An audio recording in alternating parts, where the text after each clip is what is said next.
अस्सलाम वालेकुम, welcome back to my channel learn with आम। जैसा कि आपको मालूम है कि हमारी उर्दू की एक सीरीज चल रही थी और हमने जीम का खानदान मुकम्मल कर लिया था। अब शुरू होता है दाल का खानदान, जो कि हरूफे तहजी का 11वां हर्फ है। हस्बे मामूल हम पहले दाल की जो छोटी शक्ल है उसको डिस्कस करेंगे। दाल की अपनी छोटी शक्ल नहीं होती, लेकिन ये जब किसी हर्फ के साथ जुड़ती है तो उसकी शक्ल इस तरीके से बन जाती है जिस तरह के एक रे होती है।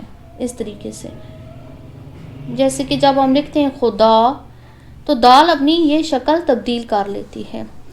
दाल से शुरू होने वाले दो हरफी अल्फाज, सबसे पहले हम प्रैक्टिस करवाएंगे दाल से शुरू होने वाले दो हरफी अल्फाज की। हम इनको हरकत के साथ लिखेंगे। दाल ज़बर मीम दम, दाल ज़बर रे दर, दाल पेश मीम दुम, दाल ज़ेर लाम दिल। नेक्स्ट दालवा दो, दाल अलिफ दा, दाल छोटिए दी।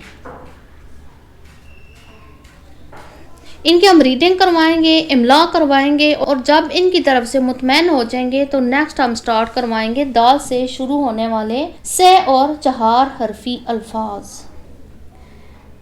दाल अलिफ दा, लाम साकिन दाल। जैसा कि मैंने पहले भी आपको बताया था कि दाल का ताल्लुक 9 शरारती हरूफ के साथ होता है और ये अपने साथ किसी को जोड़ते नहीं हैं। दाल व दो, रे साकिन दोर, मदद मीम दाल मद, दाल दे दद मदद, मीम का सिरा दाल दाल। इस तरीके से मदद। खुदा, खे का सिरा दाल अलिफ खुदा।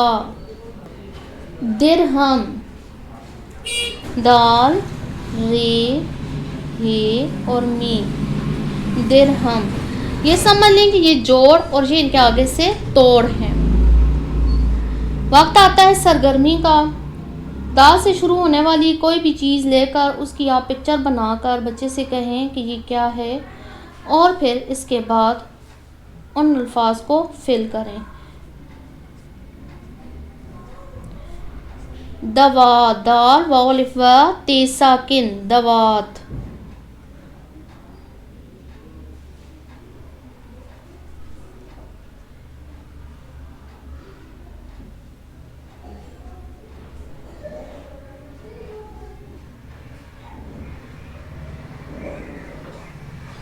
दांत, दाल अलिफ दा नून ते साकिन दांत।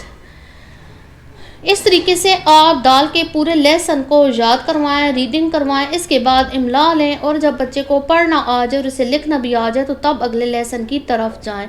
आई होप आपको ये मेथड, आपको ये लेसन पसंद आया होगा। अगर आपको ये लेसन, ये मेथड पसंद आया तो मेरी वीडियो को लाइक करें, इसको शेयर करें, बेल आइकन को हिट करें ताकि हर नई आने वाली वीडियो का नोटिफिकेशन आपको मिलता रहे। मिलते हैं नए लेसन के साथ। अल्लाह हाफिज़।